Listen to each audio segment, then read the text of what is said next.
할렐루야. 하나님의 허그 94번째 시간입니다. 오늘도 이 시간을 통해서 우리를 믿고 우리를 바라보고 계시는 그 하나님의 시선을 경험하시는 귀한 시간 되기를 소망합니다.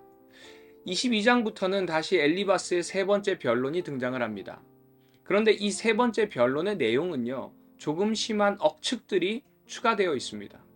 먼저 엘리바스는 이전 욥의 변론에서 원망을 했다는 이유로 욥을 정죄하고요.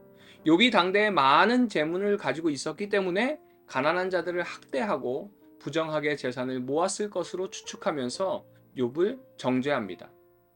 그래서 하나님은 의로운 분이시기에 악을 벌하신다라고 말하면서 욥에게 하나님 앞에서 죄를 인정하고 회개할 것을 촉구합니다.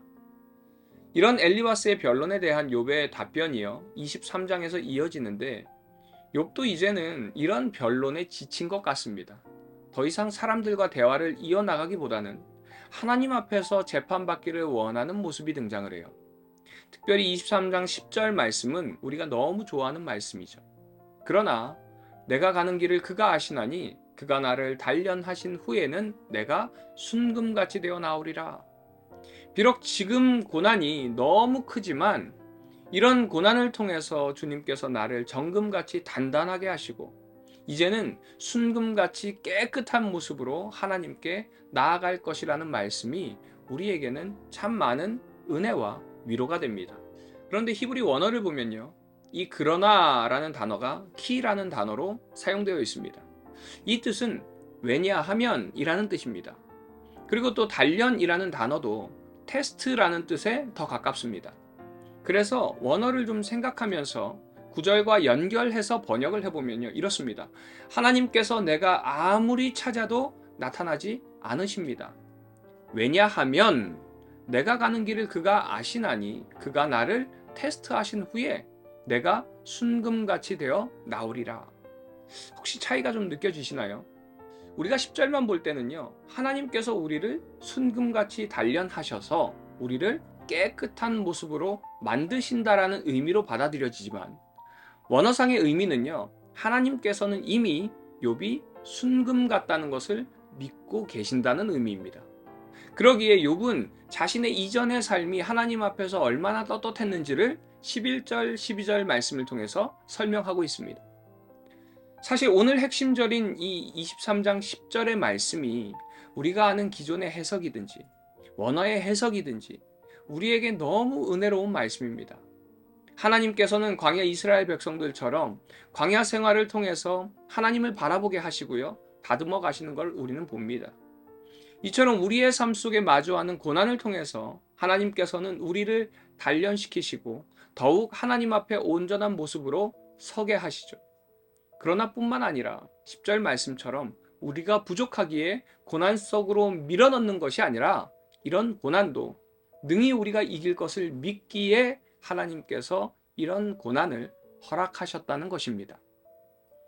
고린도전서 10장 13절 말씀처럼 우리가 감당하지 못할 시험은 허락하지 않으시고요, 또한 시험을 당할 즈음에는 피할 길도 예비하시는 그 하나님을 믿음으로 우리의 삶의 모든 믿음의 시험에서 승리하는 우리 비전의 가족들 되시기를 간절히 소망합니다. 이어지는 25장에서는 이제 빌닷의 세 번째 변론이 이어집니다. 빌닷은 하나님의 위대함과 인간의 보잘것없음을 강조하고요, 하나님 앞에서 인간은 결코 의로울 수 없다라고 이야기합니다. 그는 다시 한번 하나님 앞에 인간이 얼마나 비천한 존재인지를 강조하면서 욥이 하나님께 아무리 자신을 정당화하려고 해도 무의미하다라고 이야기합니다. 빌닷의 변론을 들어보면요, 빌닷 역시도 엘리바스처럼 이제 욥의 변론을 듣지 않습니다. 그냥 욥을 무조건 죄인으로 몰아가기 시작해요. 욥에 대한 사랑과 그의 고통을 안타깝게 여기고 위로하려는 자비로운 마음이 없습니다. 그냥 욥을 악한 죄인으로 몰아 비난하려는 목적으로 논박하는 것으로 보입니다.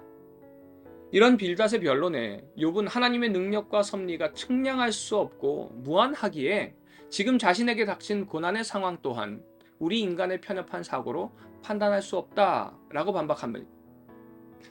이런 고난 안에서도 분명히 인간이 이해할 수 없는 또 다른 하나님의 섭리가 있다는 것이죠. 이로써 이제 새 친구의 변론과 마지막 욥의 변론도 끝이 나게 됩니다. 새 친구의 변론을 조금 정리해 보면요. 새 친구는 철저하게 고난은 죄에 대한 심판으로 해석하고 있습니다. 욥 역시도 최후의 변론을 들어보면은 악인에 대한 심판을 명확하게 설명합니다.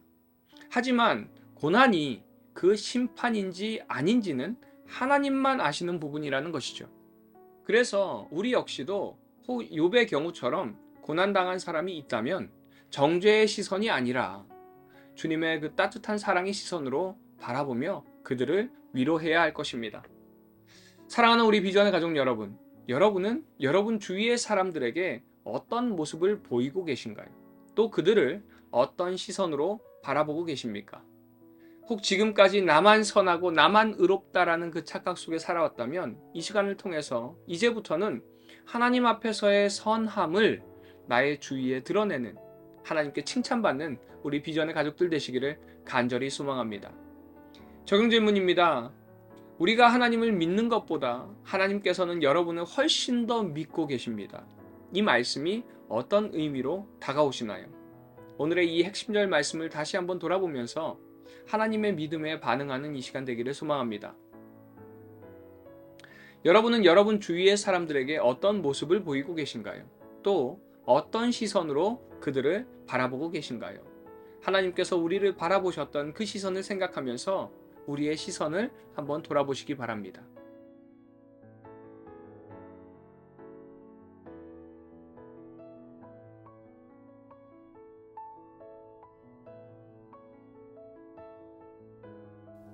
욥기 22장. 대만 사람 엘리바스가 대답하여 이르되 사람이 어찌 하나님께 유익하게 하겠느냐? 지혜로운 자도 자기에게 유익할 따름이니라. 내가 의로운들 전능자에게 무슨 기쁨이 있겠으며 내 행위가 온전한들 그에게 무슨 이익이 되겠느냐? 하나님이 너를 책망하시며 너를 신문하심이 너의 경건함 때문이냐? 내 악이 크지 아니하냐? 내 죄악이 끝이 없느니라. 까닭 없이 형제를 볼모로 잡으며 헐벗은 자의 의복을 벗기며 목마른 자에게 물을 마시게 하지 아니하며 줄인 자에게 음식을 주지 아니하였구나. 권세 있는 자는 토지를 얻고 존귀한 자는 거기에서 사는구나. 너는 과부를 빈손으로 돌려보내며 고아의 팔을 꺾는구나. 그러므로 올무들이 너를 둘러있고 두려움이 갑자기 너를 엄습하며 어둠이 너로 하여금 보지 못하게 하고 홍수가 너를 덮느니라. 하나님은 높은 하늘에 계시지 아니하냐? 보라, 우두머리 별이 얼마나 높은가? 그러나 내 말은 하나님이 무엇을 아시며 흑암 중에서 어찌 심판하실 수 있으랴? 빽빽한 구름이 그를 가린즉 그가 보지 못하시고 둥근 하늘을 거니실 뿐이라 하는구나. 내가 악인이 밟던 옛적 길을 지키려느냐? 그들은 때가 이르기 전에 끊겨버렸고 그들의 터는 강물로 말미암아 함몰되었느니라. 그들이 하나님께 말하기를 우리를 떠나소서 하며 또 말하기를 전능자가 우리를 위하여 무엇을 하실 수 있으랴 하였으나 하나님이 좋은 것으로 그들의 집에 채우셨느니라. 악인의 계획은 나에게서 머니라. 의인은 보고 기뻐하고 죄 없는 자는 그들을 비웃기를 우리의 원수가 망하였고 그들의 남은 것을 불이 삼켰느니라 하리라. 너는 하나님과 화목하고 평안하라. 그리하면 복이 내게 임하리라. 청하건대 너는 하나님의 입에서 교훈을 받고 하나님의 말씀을 내 마음에 두라. 내가 만일 전능자에게로 돌아가면 내가 지음을 받을 것이며 또 내 장막에서 불의를 멀리하리라. 내 보화를 티끌로 여기고 오빌의 금을 계곡의 돌로 여기라. 그리하면 전능자가 내 보화가 되시며 내게 고귀한 은이 되시리니 이에 내가 전능자를 기뻐하여 하나님께로 얼굴을 들 것이라.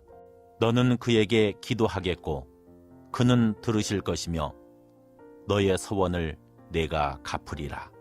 내가 무엇을 결정하면 이루어질 것이요 내 길에 빛이 비치리라. 사람들이 너를 낮추거든 너는 교만했노라고 말하라. 하나님은 겸손한 자를 구원하시리라. 죄 없는 자가 아니라도 건지시리니 내 손이 깨끗함으로 말미암아 건지심을 받으리라. 욥기 23장. 욥이 대답하여 이르되 오늘도 내게 반항하는 마음과 근심이 있나니 내가 받는 재앙이 탄식보다 무거움이라. 내가 어찌하면 하나님을 발견하고 그의 처소에 나아가랴. 어찌하면 그 앞에서 내가 호소하며 변론할 말을 내 입에 채우고 내게 대답하시는 말씀을 내가 알며 내게 이르시는 것을 내가 깨달으랴. 그가 큰 권능을 가지시고 나와 더불어 다투시겠느냐? 아니로다. 도리어 내 말을 들으시리라. 거기서는 정직한 자가 그와 변론할 수 있은즉 내가 심판자에게서 영원히 벗어나리라. 그런데 내가 앞으로 가도 그가 아니 계시고 뒤로 가도 보이지 아니하며 그가 왼쪽에서 일하시나 내가 만날 수 없고 그가 오른쪽으로 돌이키시나 배울 수 없구나. 그러나 내가 가는 길을 그가 아시나니 그가 나를 단련하신 후에는 내가 순금같이 되어 나오리라. 내 발이 그의 걸음을 바로 따랐으며 내가 그의 길을 지켜 치우치지 아니하였고 내가 그의 입술의 명령을 어기지 아니하고 정한 음식보다 그의 입의 말씀을 귀히 여겼도다. 그는 뜻이 일정하시니 누가 능히 돌이키랴. 그의 마음에 하고자 하시는 것이면 그것을 행하시나니 그런즉 내게 작정하신 것을 이루실 것이라. 이런 일이 그에게 많이 있느니라. 그러므로 내가 그 앞에서 떨며 지각을 얻어 그를 두려워하리라.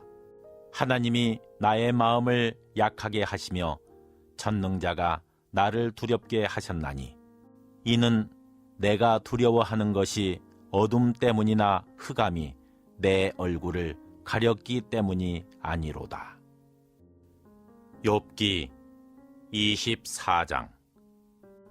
어찌하여 전능자는 때를 정해 놓지 아니하셨는고 그를 아는 자들이 그의 날을 보지 못하는고 어떤 사람은 땅에 경계표를 옮기며 양떼를 빼앗아 기르며 고아의 나귀를 몰아가며 과부의 소를 볼모 잡으며 가난한 자를 길에서 몰아내나니 세상에서 학대받는 자가 다 스스로 숨는구나.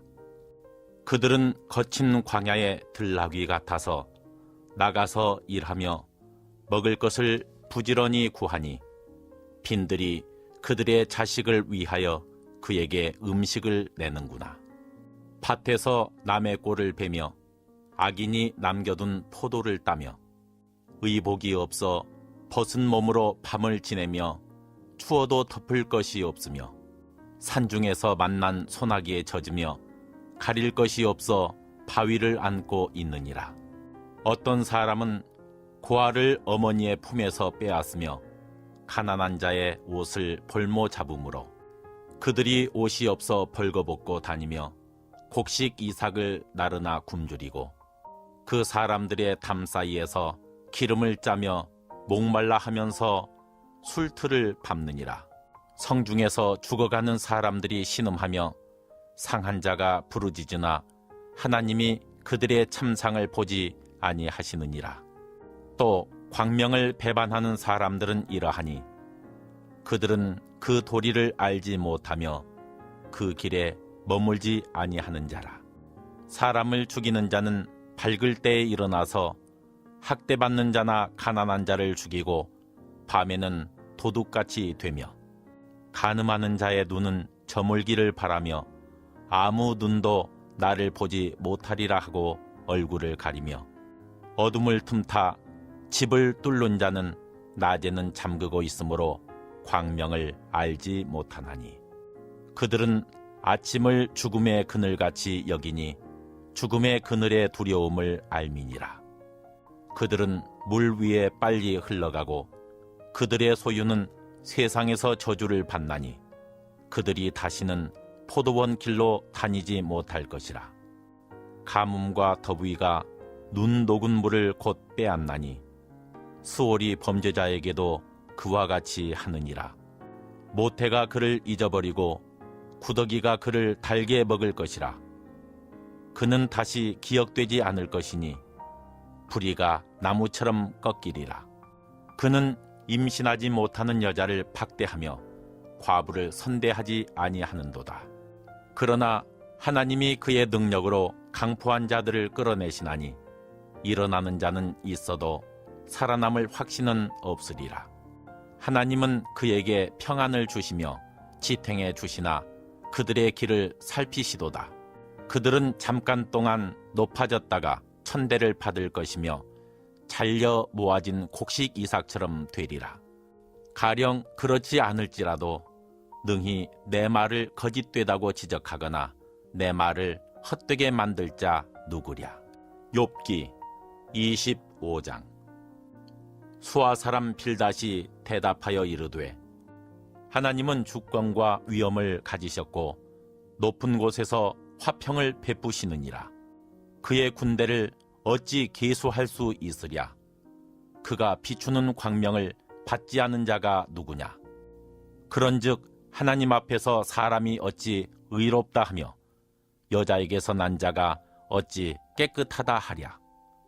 보라, 그의 눈에는 달이라도 빛을 발하지 못하고 별도 빛나지 못하거든. 하물며 구더기 같은 사람, 벌레 같은 인생이랴. 욥기 26장. 욥이 대답하여 이르되 내가 힘 없는 자를 참 잘도 도와주는구나. 기력 없는 팔을 참 잘도 구원하여 주는구나. 지혜 없는 자를 참 잘도 가르치는구나. 큰 지식을 참 잘도 자랑하는구나. 내가 누구를 향하여 말하느냐? 누구의 정신이 내게서 나왔느냐? 죽은 자의 영들이 물밑에서 떨며 물에서 사는 것들도 그러하도다. 하나님 앞에서는 수월도 벗은 몸으로 드러나며 멸망도 가림이 없음이라. 그는 북쪽을 허공에 펴시며 땅을 아무것도 없는 곳에 매다시며 물을 빽빽한 구름에 싸시나 그 밑에 구름이 찢어지지 아니하느니라. 그는 보름달을 가리시고 자기의 구름을 그 위에 펴시며 수면의 경계를 그으시니 빛과 어둠이 함께 끝나는 곳이니라. 그가 꾸짖으신즉 하늘 기둥이 흔들리며 놀라느니라. 그는 능력으로 바다를 잔잔하게 하시며 지혜로 라합을 깨뜨리시며 그의 입김으로 하늘을 맑게 하시고 손으로 날렵한 뱀을 무찌르시나니 보라, 이런 것들은 그의 행사의 단편일 뿐이요 우리가 그에게서 들은 것도 속삭이는 소리일 뿐이니 그의 큰 능력의 우레소리를 누가 능히 헤아리랴. 욥기 27장. 욥이 또 풍자하여 이르되 나의 정당함을 물리치신 하나님, 나의 영혼을 괴롭게 하신 전능자의 사심을 두고 맹세하노니 나의 호흡이 아직 내 속에 완전히 있고 하나님의 숨결이 아직도 내 코에 있느니라. 결코 내 입술이 불의를 말하지 아니하며 내 혀가 거짓을 말하지 아니하리라. 나는 결코 너희를 옳다 하지 아니하겠고 내가 죽기 전에는 나의 온전함을 버리지 아니할 것이라. 내가 내 공의를 굳게 잡고 놓지 아니하리니 내 마음이 나의 생애를 비웃지 아니하리라. 나의 원수는 악인같이 되고 일어나 나를 치는 자는 불의한 자같이 되기를 원하노라. 불경건한 자가 이익을 얻었으나 하나님이 그의 영혼을 거두실 때에는 무슨 희망이 있으랴. 환난이 그에게 닥칠 때 하나님이 어찌 그의 부르짖음을 들으시랴. 그가 어찌 전능자를 기뻐하겠느냐. 항상 하나님께 부르짖겠느냐. 하나님의 솜씨를 내가 너희에게 가르칠 것이요 전능자에게 있는 것을 내가 숨기지 아니하리라. 너희가 다 이것을 보았거늘 어찌하여 그토록 무익한 사람이 되었는고. 악인이 하나님께 얻을 분깃, 포학자가 전능자에게서 받을 산업은 이것이라.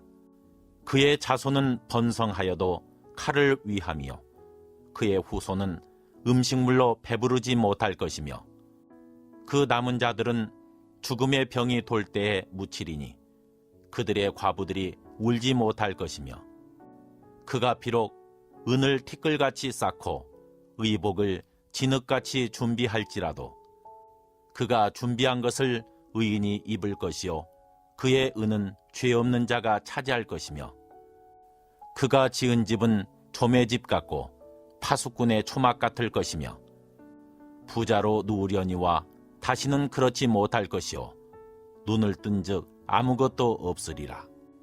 두려움이 물같이 그에게 닥칠 것이요 폭풍이 밤에 그를 앗아갈 것이며 동풍이 그를 들어 올리리니 그는 사라질 것이며 그의 처소에서 그를 몰아내리라. 하나님은 그를 아끼지 아니하시고 던져버릴 것이니 그의 손에서 도망치려고 힘쓰리라. 사람들은 그를 바라보며 손뼉치고 그의 처소에서 그를 비웃으리라. 욥기 28장. 은이 나는 곳이 있고 금을 재련하는 곳이 있으며 철은 흙에서 캐내고 동은 돌에서 녹여 얻느니라. 사람은 어둠을 뚫고 모든 것을 끝까지 탐지하여 어둠과 죽음의 그늘에 있는 광석도 탐지하되 그는 사람이 사는 곳에서 멀리 떠나 갱도를 깊이 뚫고 발길이 닿지 않는 곳 사람이 없는 곳에 매달려 흔들리느니라. 음식은 땅으로부터 나오나 그 밑은 불처럼 변하였도다. 그 돌에는 청옥이 있고 사금도 있으며 그 길은 솔개도 알지 못하고 매의 눈도 보지 못하며 용맹스러운 짐승도 밟지 못하였고 사나운 사자도 그리로 지나가지 못하였느니라. 사람이 굳은 바위에 손을 대고 산을 뿌리까지 뒤엎으며 반석에 수로를 터서 각종 보물을 눈으로 발견하고 누수를 막아 스며나가지 않게 하고 감추어져 있던 것을 밝은 대로 끌어내느니라. 그러나 지혜는 어디서 얻으며 명철이 있는 곳은 어디인고. 그 길을 사람이 알지 못하나니 사람 사는 땅에서는 찾을 수 없구나.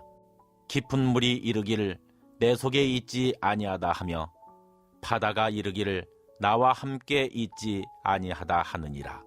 순금으로도 바꿀 수 없고 은을 달아도 그 값을 당하지 못하리니 오빌의 금이나 귀한 청옥수나 남보석으로도 그 값을 당하지 못하겠고 황금이나 수정이라도 비교할 수 없고 정금 장식품으로도 바꿀 수 없으며 진주와 벽옥으로도 비길 수 없나니 지혜의 값은 산호보다 귀하구나. 구수의 황옥으로도 비교할 수 없고 순금으로도 그 값을 헤아리지 못하리라. 그런즉 지혜는 어디서 오며 명철이 머무는 곳은 어디인고. 모든 생물의 눈에 숨겨졌고 공중의 새에게 가려졌으며 멸망과 사망도 이르기를 우리가 귀로 그 소문은 들었다 하느니라. 하나님이 그 길을 아시며 있는 곳을 아시나니 이는 그가 땅끝까지 감찰하시며 온 천하를 살피시며 바람의 무게를 정하시며 물의 분량을 정하시며 비 내리는 법칙을 정하시고 비구름의 길과 우레의 법칙을 만드셨음이라. 그때 그가 보시고 선포하시며 굳게 세우시며 탐구하셨고 또 사람에게 말씀하셨도다. 보라, 주를 경외함이 지혜요 악을 떠남이 명철이니라.